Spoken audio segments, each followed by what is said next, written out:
A new policy proposes that all electric vehicles receive free highway toll passes to encourage clean energy use.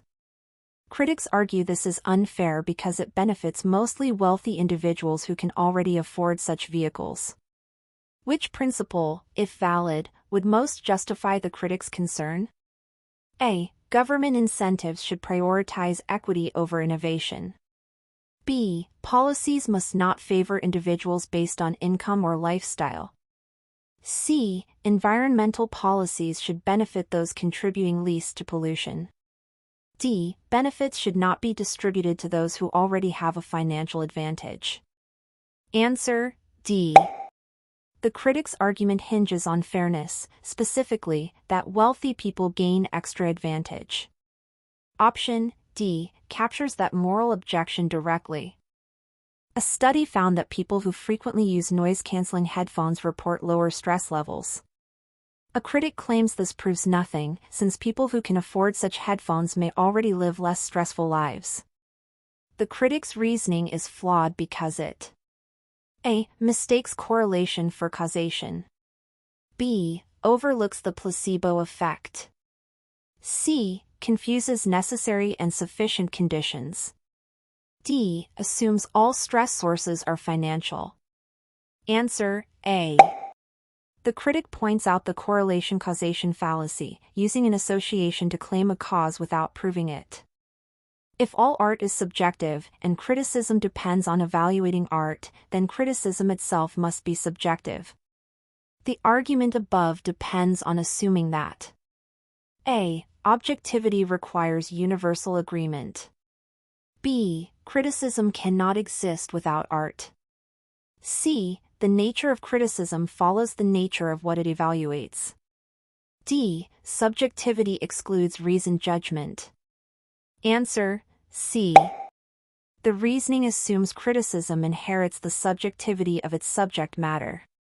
An airline advertises that its safety record improved by 50% last year. However, total flights doubled. What can be correctly inferred? A. The airline's safety per flight remained unchanged. B. Fewer passengers were injured overall. C. Safety improvements were overstated statistically. D. The airline misreported data intentionally. Answer: A. If flights doubled and the rate of incidents halved, safety per flight stayed the same, only the ratio changed.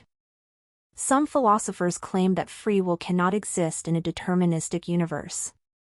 Yet people often feel responsible for their actions.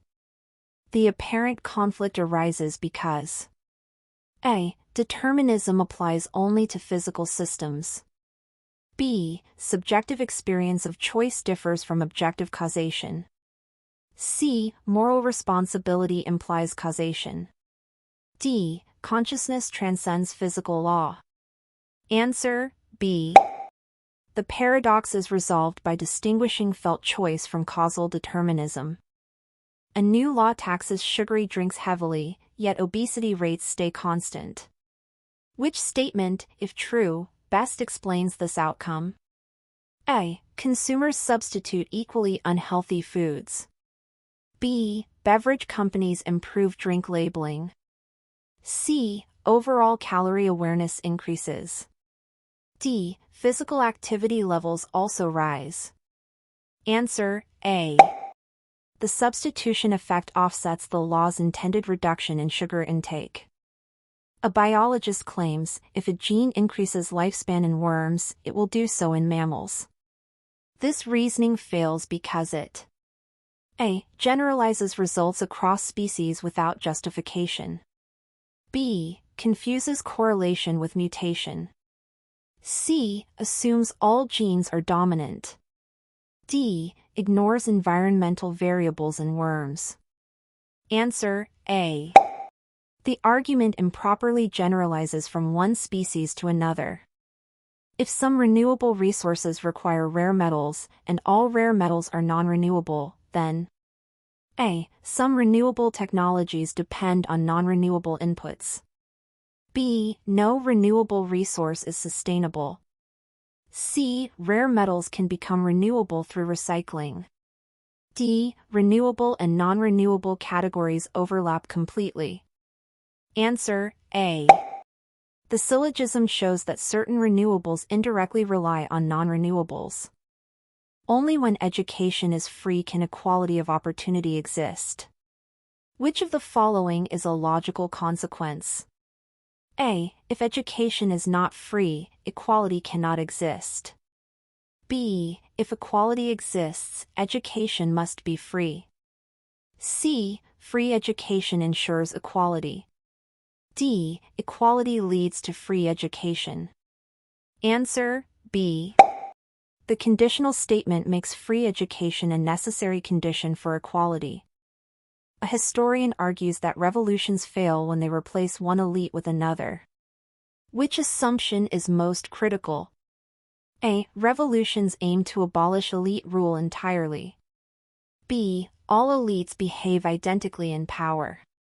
C. Revolutions are inevitable outcomes of inequality. D. Stability requires elite governance. Answer A. The argument presumes that success requires eliminating elite dominance, not merely changing who rules.